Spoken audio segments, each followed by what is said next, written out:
Hello, wild ones. We're back in Europe, back in Norway.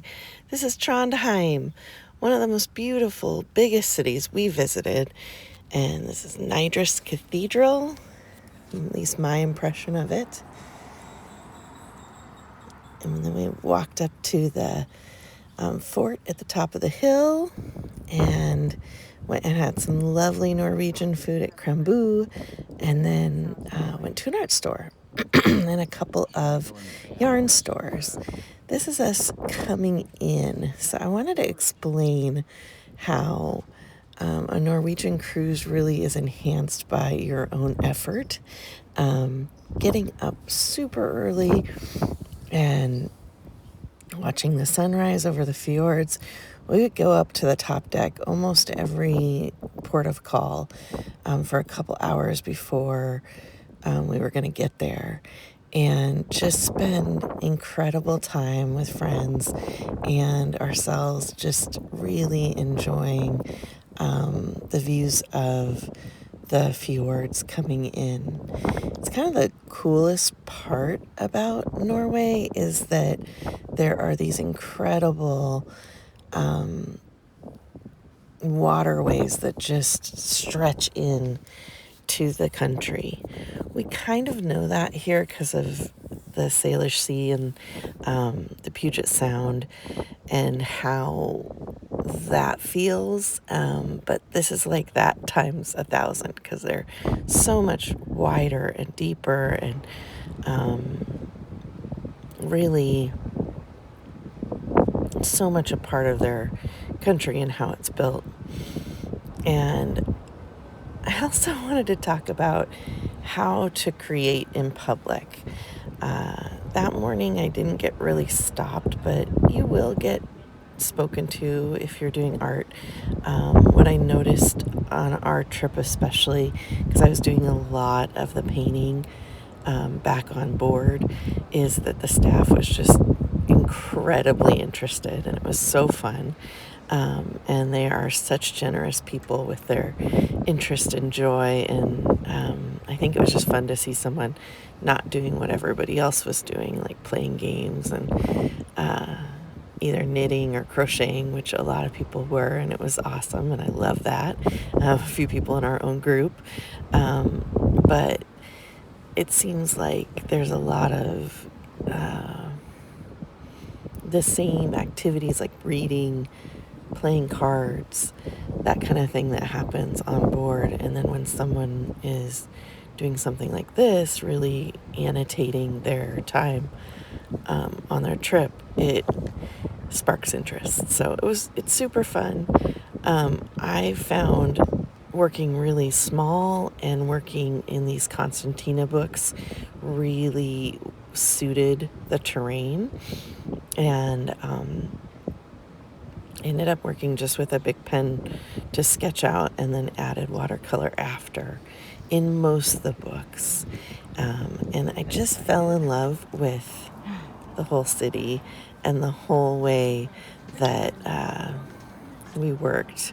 We ended up walking about 20,000 steps this day, so it was a long one, but my friend Alden actually put together the whole plan of what we were going to do that day, and it was so fun to just be a tourist and be kind of dragged along and told what we were seeing. And I got to just really paint and draw and do the things I love to do. This was the art shop, and I have no idea how to say the name, but it was so fun.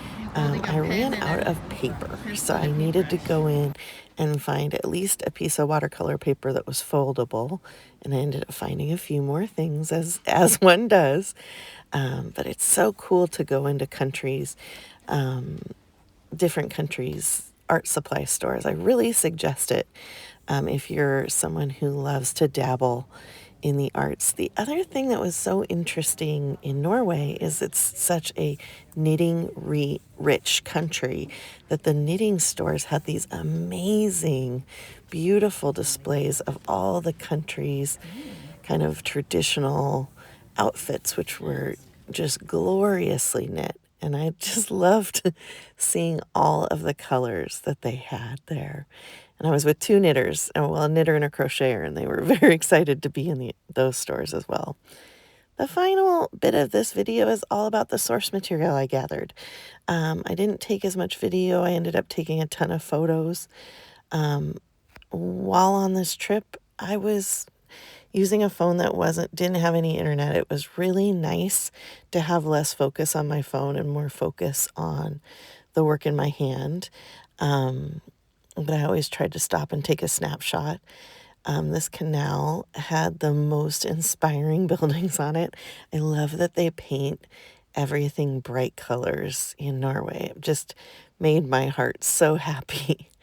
And when visiting a place, I really like to try to find those architectural views that I might want to return to in painting form, or textures that I might be able to pull a stamp from, like thinking about like the bottom of that door looks like it could be a really cool stamp.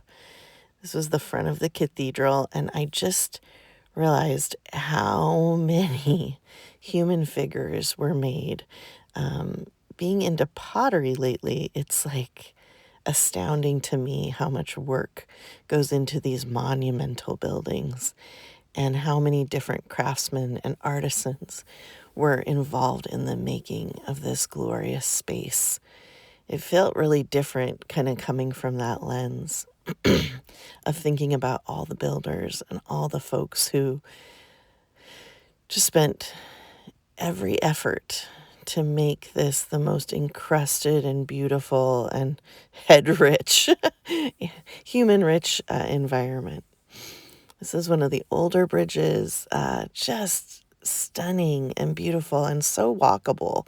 This city was super easy to navigate and so fun to be a part of. My kid's a little taller than the ability, and I'm going to explain the shirts too. We made shirts for our trip that were 50, 20, 50, which is 50. I turned 50, my husband turned 50, and it's our 20th anniversary. And then during our wedding, our theme was Love Out Loud. And so we wrote that on the back of all the shirts. And it was so fun to have them in different cities and wear them. It kind of made the whole group feel really cohesive and fun. And it was fun to spot the shirts when we weren't traveling together. This is the lovely lunch we had. I had some fish stew, and it was so good.